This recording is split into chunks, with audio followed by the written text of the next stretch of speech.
जय गुरु जी संगत जी गुरु जी की डिवाइन कॉल सत्संग प्लेटफॉर्म में आप सभी गुरु परिवार का हार्दिक स्वागत है। शुक्राना गुरु जी महाराज का कि उन्होंने ये सेवा मुझे बख्शी कि मैं आप सभी गुरु परिवार के समीप आके गुरु जी के कल्याण महिमा अनुभव का वर्णन कर पा रही हूँ।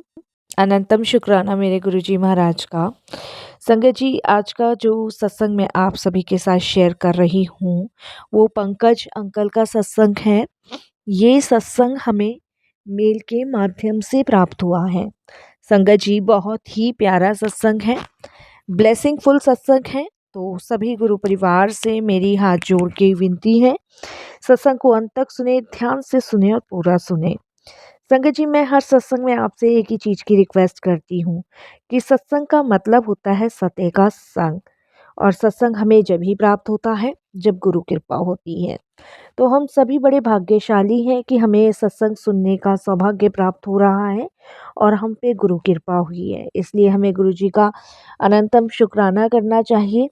और संगत जी, जब भी गुरु जी महाराज हमेशा अपनी संगत को जब भी सत्संग बख्शते हैं तो ये समझिए, या तो उसके मन के सवालों के जवाब देते हैं, या उनके कोई कष्ट हरते हैं, या उन्हें किसी दुख से बाहर निकालते हैं।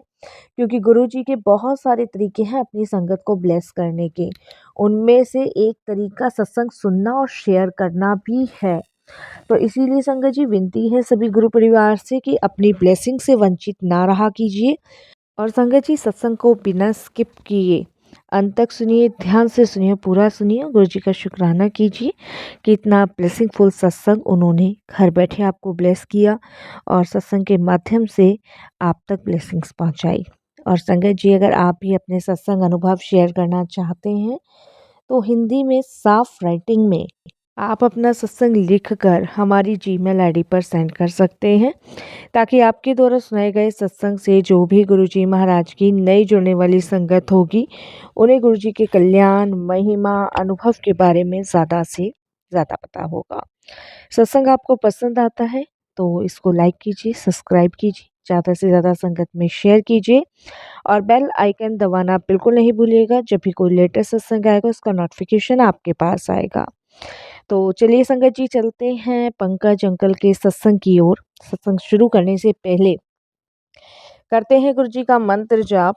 ओम नमः शिवाय, शिव जी सदा सहाय। ओम नमः शिवाय, गुरु जी सदा सहाय। जय गुरु जी संगत जी, सबसे पहले गुरु जी की प्यारी प्यारी संगत जी को जय गुरु जी। और गुरु जी के चरणों में कोटि कोटि नमन मैं पंकज करता हूँ। और गुरु जी से यही अरदास करता हूँ कि अपना दिव्य आशीर्वाद, अपना प्रेम सभी संगतों पे बनाए रखें। और ये शुभ अवसर मुझे मिला है सत्संग शेयर करने का, तो उसके लिए गुरु जी का शुक्राना करता हूँ, अनंतम शुक्राना करता हूँ।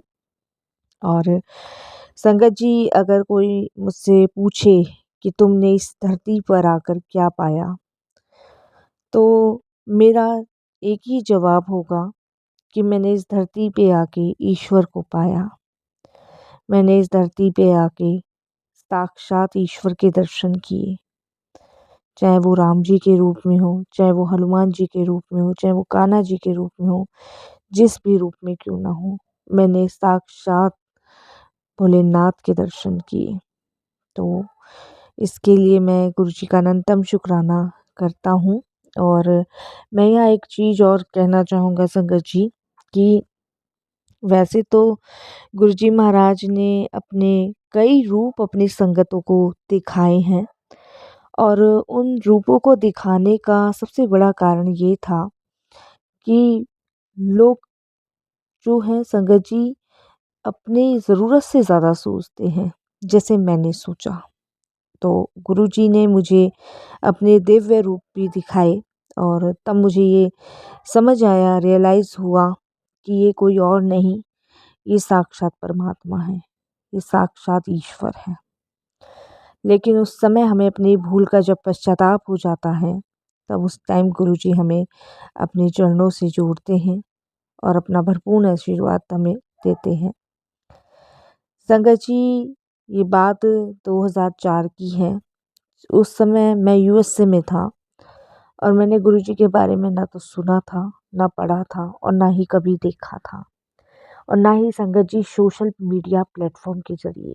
जबकि हम सब जानते हैं कि ऐसी कोई चीज़ नहीं है जो सोशल मीडिया से छुप जाए। लेकिन हमारे गुरुजी के बारे में मैंने कोई प्रचार कुछ नहीं सुना था। उसका सबसे बड़ा कारण खुद गुरुजी थे, क्योंकि गुरुजी नहीं चाहते थे कि उनका कोई प्रचार करे, या वो अखबारों में आए या वो टीवीओं पे आए या कोई मीडिया वाले उनके पास आए। क्योंकि संगत जी, गुरुजी भगवान थे और भगवान कभी अपना प्रचार नहीं करवाते। संगत जी, इसीलिए कभी भी मैंने गुरुजी के बारे में ना सुना, ना पढ़ा और ना ही कभी संगत जी देखा। जबकि संगत जी, मेरे माता-पिता तो जब मैं छोटा था जब भी चल बसे थे। मुझे मेरी मौसी और मेरे मौसा जी ने पाला था और वही मेरा घर था। मैं दिल्ली काफ़ी लंबे टाइम से रहा और उसके बाद संगत जी यूएसए में मेरी जॉब लग गई थी, तो मैं वहाँ शिफ्ट हो गया था। वहीं पे संगत जी मैंने शादी की और जिनसे शादी की थी उनसे मुझे 2 बच्चे हुए, 1 बेटा और 1 बेटी। लाइफ बहुत अच्छी चल रही थी, बहुत सुकून भरी लाइफ चल रही थी। बट संगत जी, कहते हैं ना, जब कोई परेशानी आती है, कोई विपदा आती है, तो वो कभी बोल के नहीं आती, बता के नहीं आती। वो ना कोई दरवाज़ा खटखटाती है, ना ही कोई आहट करती है। वो सीधी चली अंदर आती है। उस टाइम आपका दरवाज़ा भी बंद होगा ना, जब भी वो अंदर आ जाएगी। तो कुछ ऐसे ही मेरे साथ हुआ।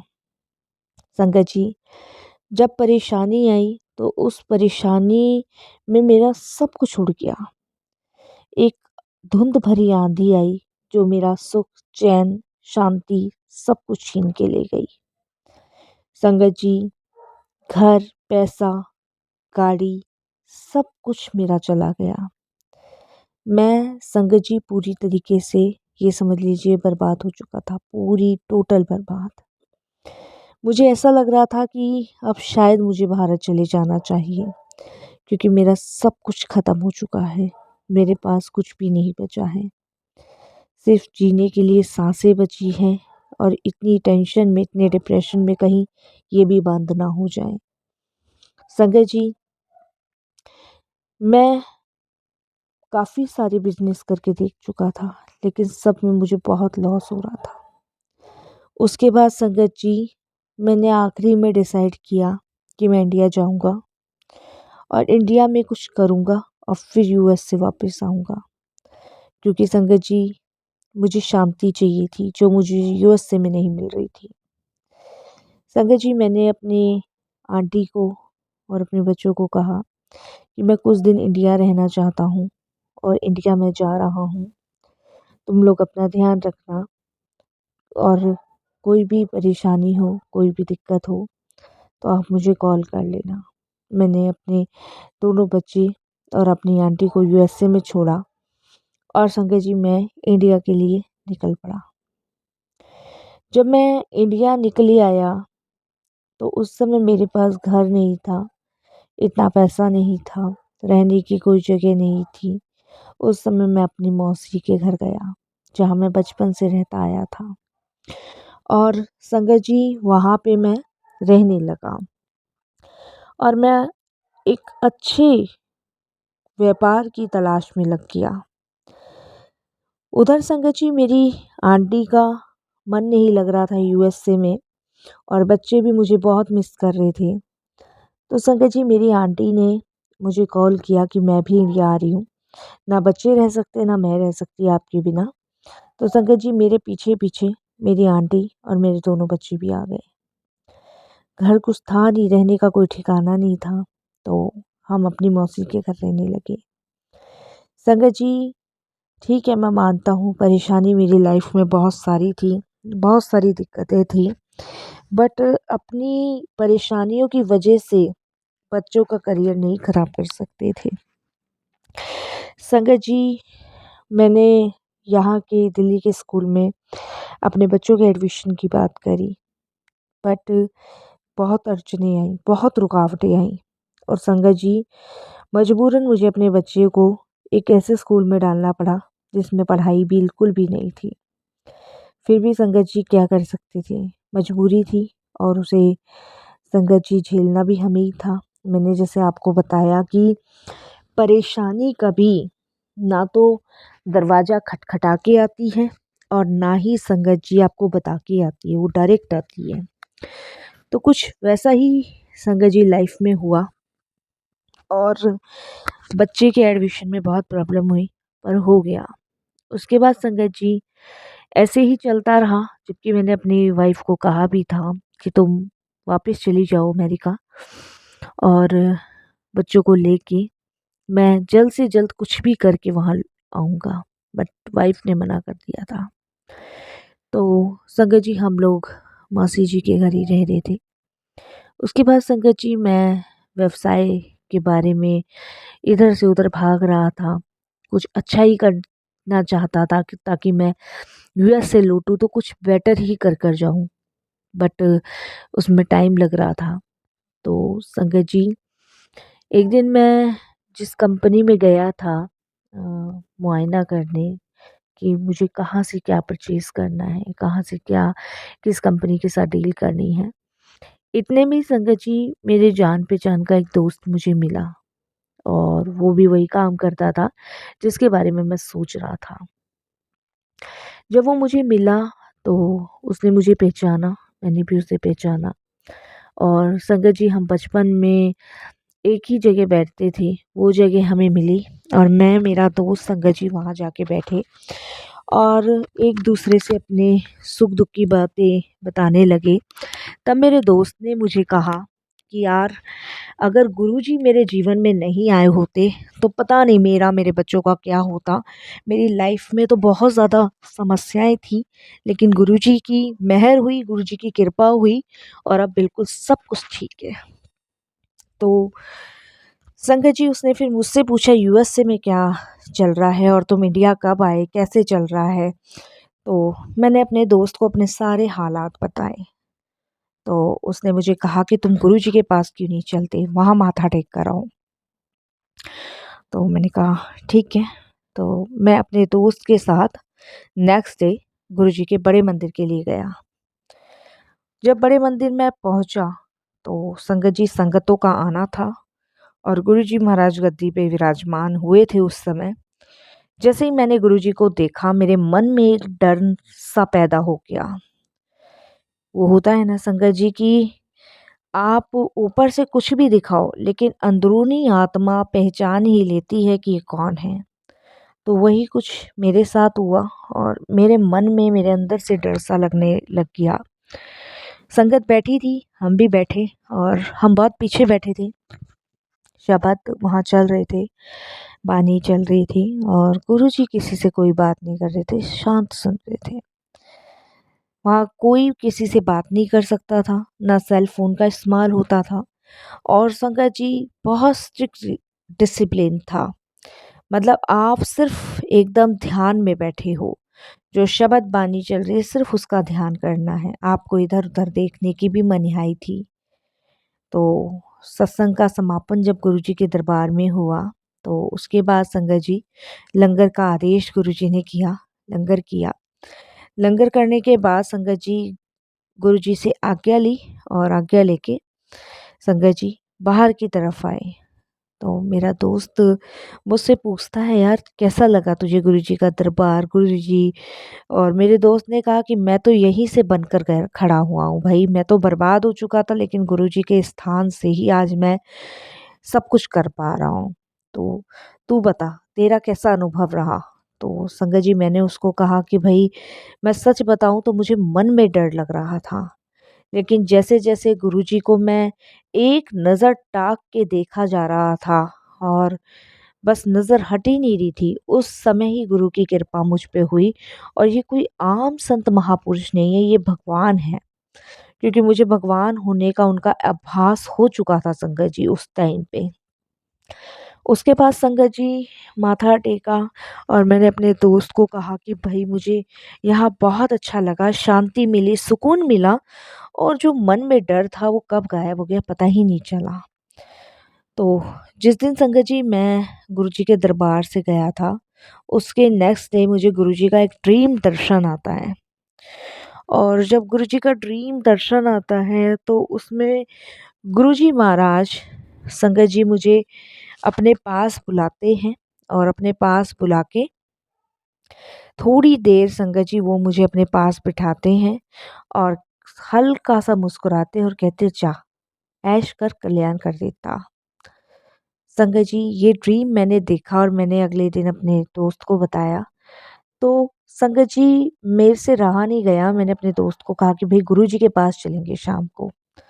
संगत जी नेक्स्ट डे मैं और मेरा दोस्त फिर गुरुजी के पास गए और उस टाइम पे संगत जी गुरुजी जिसको बुलाते थे वही जाता था, बट हमें गुरुजी ने ऐसा कुछ कहा नहीं था तो हम नेक्स्ट टाइम गए।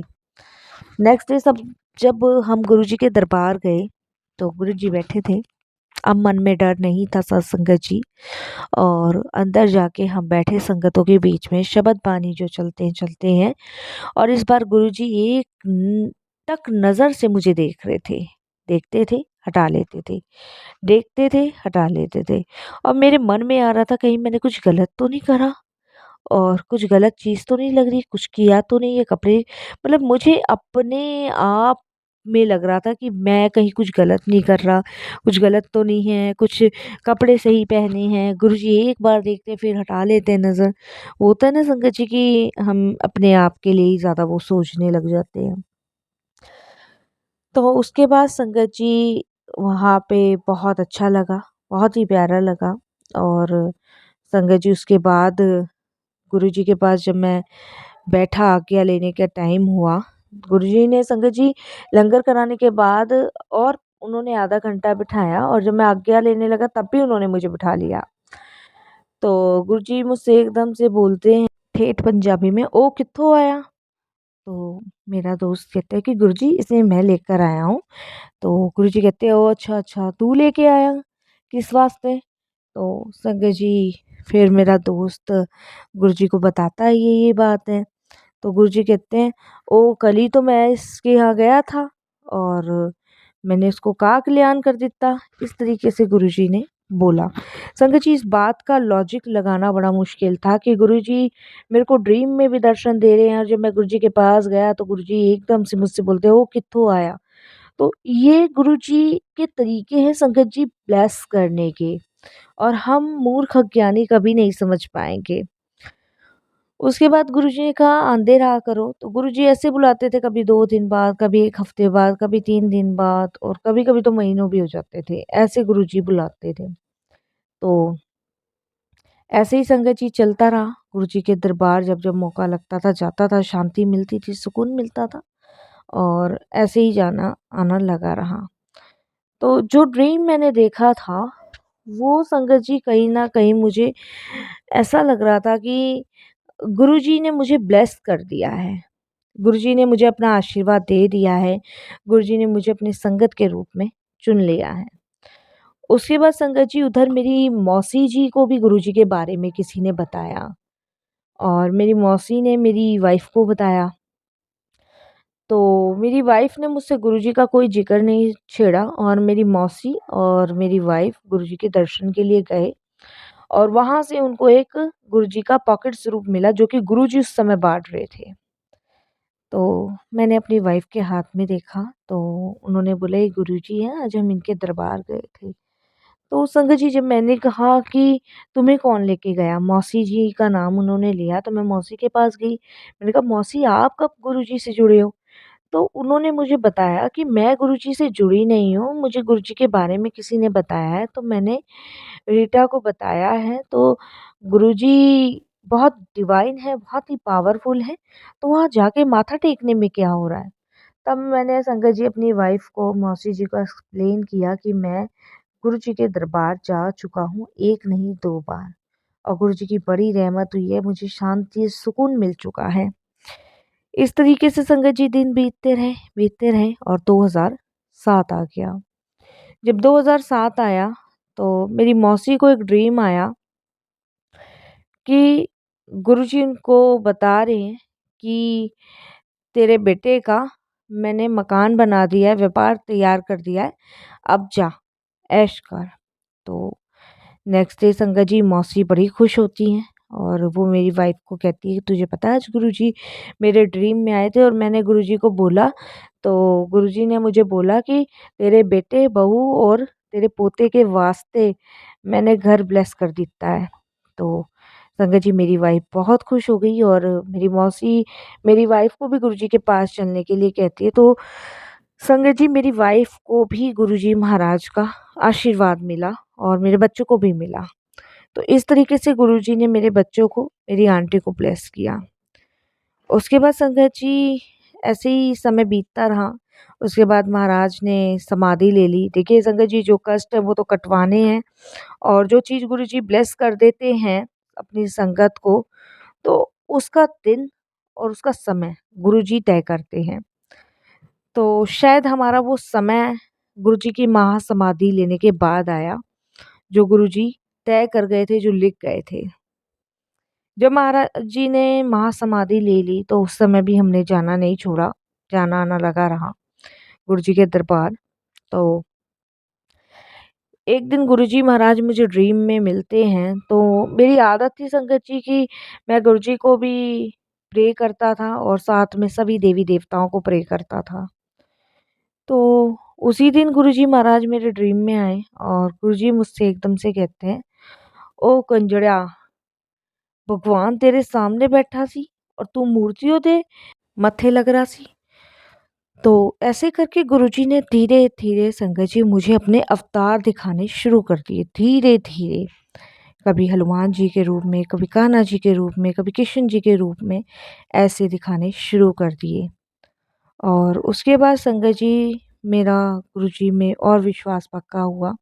ऐसे मेरी जर्नी गुरुजी के साथ शुरू हो गई और उसके बाद संगत जी गुरुजी के बहुत चमत्कार देखे मैंने। उसके बाद संगत जी मेरे जो मौसा जी थे, उनको 2008 में गले का कैंसर हुआ था और उनका ट्रीटमेंट चल रहा था, वो हॉस्पिटल में एडमिट थे। तो संगत जी मैं अपने मौसा जी के साथ ही था और बस टेंशन में था, परेशान था कि अचानक से इतना बड़ा रोग कैसे हुआ, इतनी बड़ी बीमारी कैसे हो गई। बट ठीक है, कर्मों का हिसाब है जो भोगना होता है। तो मैं निरंतर गुरुजी से अरदास कर रहा था, तो मौसा जी बेड पे लेटे थे और मैं ज़मीन पे उस समय बैठा था, गर्मियों का दिन था। तो संगत जी मुझे ऐसा लगा जैसे कोई हवा का इतना ठंडा झरोका मेरे पास आया है, वो मुझसे कुछ कहना चाहता है और मेरी आवाज़ नहीं निकल रही है। और लेकिन 2-3 बार संगत जी मुझे ऐसा हुआ, 2-3 बार। इतने में संगत जी मैं नीचे बैठे-बैठे ज़मीन को देखने लगा। जैसे ही मैं देखने लगा संगत जी एक बहुत तेज़ रोशनी आई, बहुत तेज़। इतनी तेज़ रोशनी आई कि संगत जी वो रोशनी ऊपर से लेके नीचे ज़मीन में घुसी और ज़मीन से लेके संगत जी वो सीधे मेरी आँखों के अंदर गई और मेरी आँखों से निकल के संगत जी वो सीधे मेरे मौसा जी के अंदर गले में चली गई। मैं ये सब चीज़ें संगत जी खुली आँखों से देख रहा था और फिर इतनी देर में संगत जी मेरी नज़र मेरे बराबर में बैठे गुरुजी पे पड़ी और मैं कहने लगा, गुरुजी आप? तो गुरुजी मुझसे कहते हैं कि मैं तेरे मौसा नू ब्लेस करने आया सी, जा कट दिते उसके सारे रोग। तो उसके बाद मेरे मौसा जी की हर एक रिपोर्ट संगत जी नॉर्मल आई। मेरे मौसा जी बिल्कुल ठीक हुए, गुरुजी की कृपा से वो ब्लेस कर गए थे। उसके बाद संगत जी गुरुजी ने मुझे ब्लेस करना शुरू किया। मेरा वही व्यापार मुझे वापस दिया और संगत जी ये भी बहुत बड़ा सत्संग है, वही व्यापार मुझे वापस दिया। नौकरी, पैसे, गाड़ी, बंगला सब कुछ गुरुजी ने मुझे वापस दिया। और सबसे पहले संगत जी मैंने अपने बीवी बच्चों को वापस अमेरिका भेजा और उसके बाद संगत जी गुरुजी ने मुझे वापस अमेरिका भेजा। आज मेरे पास संगत जी एक नहीं, अमेरिका में 2-2 घर हैं, वो भी गुरुजी महाराज की कृपा से। हर चीज़ मेरे घर 2 है संगत जी। ये लगा लीजिए मेरे को संगत जी, गाड़ी का बहुत शौक था। जब मैंने अपनी गाड़ी बेची थी तो मैं बहुत दुखी था उस समय। मैंने आपको बताया ऐसा तूफ़ान आया कि वो सब उड़ा के मेरा ले गया, सब उड़ा के। और गुरुजी से जुड़ने के बाद संगत जी, 1 नहीं 3 गाड़ियाँ मेरे पास हैं। घर है, रुपया है, पैसा है, बैंक बैलेंस है, सब कुछ गुरुजी ने ब्लेस कर दिया। ख़ैर, इससे भी बड़ी चीज़ संगत जी, गुरुजी मुझे खुद मिल गए, तो इससे बड़ी ब्लेसिंग्स और क्या हो सकती है। शुक्राना गुरुजी, अनंतम शुक्राना आपका, बहुत बहुत शुक्राना। तो उसके बाद संगत जी मैं अमेरिका गया। अमेरिका में गुरुजी महाराज ने मुझे बहुत बार ड्रीम दर्शन दिए, फ्रेग्रेंस दी और अपने होने का एहसास कराया। तो ऐसे ही गुरुजी आप अपने होने का एहसास कराते रहना और चरण शरण सो लगाते रहना। सत्संग बहुत बड़ा हो जाएगा संगत। जब गुरुजी महाराज के बारे में संगत जी बातें करने बैठते हैं, गुरुजी के सत्संग शेयर करने बैठते हैं, समय नहीं पता चलता कि कहाँ जाता है, कहाँ नहीं। तो बस मैं भी यही वाणी को विराम दूँगा। कोई भूल चूक हो तो क्षमा कीजिएगा। गुरुजी की आज्ञा होगी फिर सत्संग शेयर करूँगा। जय गुरुजी, शुक्राना गुरुजी।